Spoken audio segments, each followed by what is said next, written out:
دولت دنیا سے محروم اور دولت ایمان سے مالا مال یہ خاتون اپنے پھولوں جیسے خوبصورت اور کبوتروں کی طرح بھولے بھالے معصوم بچوں کا پیٹ پالنے کے لیے اس دور کے مغرور سرکش بادشاہ کے محل میں مزدوری کرنے جاتی اور دن بھر کام کر کے شام کو واپس لوٹتی۔ معصوم بچوں کو کھانا کھلاتی اور اللہ کا شکر ادا کر کے سو جاتی۔ صبح سویرے بچوں کو ناشتہ تیار کر کے کھلا دیتی اور محل میں جا کر اپنے ذمے لگائے گئے کام سر انجام دینے لگتی۔ چونکہ یہ خاتون نہایت پاک باز اور دانش مند تھی، اس لیے عرصہ دراز سے شاہی محل میں تعینات رہی اور اپنے امور خوش اسلوبی سے سر انجام دیتی رہی۔ ان دنوں سیدنا موسیٰ کلیم اللہ علیہ الصلوۃ والسلام اور فرعون مصر کے درمیان مقابلہ زوروں پر تھا۔ حضرت موسیٰ اور ہارون علیہ السلام کی حیرت انگیز کامیابیوں نے اس کے حواریوں کی نیندیں حرام کر رکھی تھیں۔ چونکہ اس متکبر ظالم کے پاس اقتدار تھا فرعون مصر، اس لیے جب کبھی سنتا کہ اس کی قوم کے کسی باشندے نے ایمان قبول کر لیا ہے تو وہ اسے خوفناک سزائیں دیتا،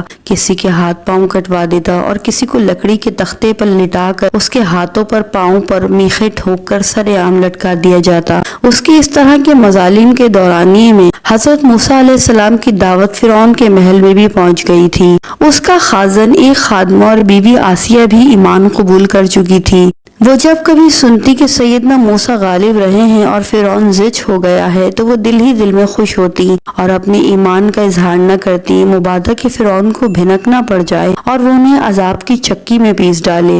ایک روز وہ فرعون کی نوجوان اور نازک مزاج بیٹی کو کنگھی کر رہی تھی کہ اچانک اس کے ہاتھ سے کنگھی گر گئی۔ اسے اٹھاتے وقت بے ساختہ اس کی زبان سے بسم اللہ نکل گیا۔ جب فرعون کی نازک مزاج اور شوخ طرار بیٹی نے یہ کلمہ سنا تو چونک پڑی اور پوچھا، یہ اللہ کون ہے جو میرا اور تیرا اور تیرے باپ کا رب ہے؟ مومنہ نے جواب دیا۔ وہ کہنے لگی، کیا میرا باپ سارے لوگوں کا رب نہیں ہے؟ جی نہیں، بلکہ لوگوں کا رب تو وہ ہے جو مجھے، تجھے اور تیرے باپ کو روزی دیتا ہے۔ اچھا، اس کا مطلب یہ ہے کہ تو میرے باپ کے علاوہ کسی اور کو رب سمجھتی ہے؟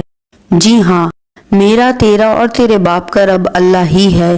یہ سن کر فرعون کی لڑکی سیخ پا ہو گئی اور اس نے اپنے باپ کو اطلاع کر دی۔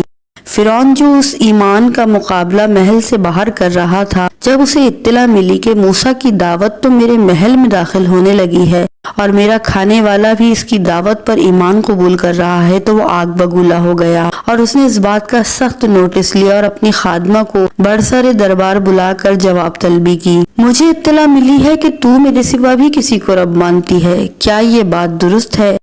جی ہاں، یہ بات درست ہے کہ میرا اور تیرا رب اللہ تعالیٰ ہی ہے جو بلند و بزرگ و برتر ہے۔ وہ ظالم یہ سن کر بگڑ گیا اور آگ بگولا ہو کر سپاہیوں کو حکم دینے لگا کہ تانبے والی ایک دیگ کو گرم کر اور جب وہ آگ جیسی ہو جائے تو مجھے اطلاع کر۔ اس کے بعد فرعون نے اس بی بی کو بلایا اور دھمکی دی کہ اگر تو نے میری خدائی تسلیم نہ کی اور اس بات پر قائم رہی جو موسیٰ کہتا ہے تو میں تیرے سامنے تیرے بچوں کو اس دیگ میں پھینکواؤں گا اور آخر میں تجھے بھی نظر آتش کر دوں گا۔ فرعون العین نے جب اس مومنہ خاتون کو بچوں کے جلا ڈالنے کی دھمکی دی تو اس نے کمال استقامت کا مظاہرہ کیا اور نہایت اطمینان اور سکون سے جواب دیا اور کہا کہ میں تو اس حقیقت پر ایمان رکھتی ہوں کہ میرا اور تیرا رب اللہ ہی ہے۔ اگر تو اس کے پاداش میں مجھے اور میرے بچوں کو مار ڈالے گا تو میں صبر کروں گی۔ چنانچہ اس ظالم نے جب دیکھا کہ دیگ گرم ہو کر آگ کی طرح دہکنے لگی ہے تو اس نے اس کے بچوں کو پکڑا اور اس کے سامنے کھڑا کر دیا اور کہا کہ اب بھی وقت ہے، موسیٰ کے دین سے پھر جا اور بچوں کے ساتھ زندگی گزار۔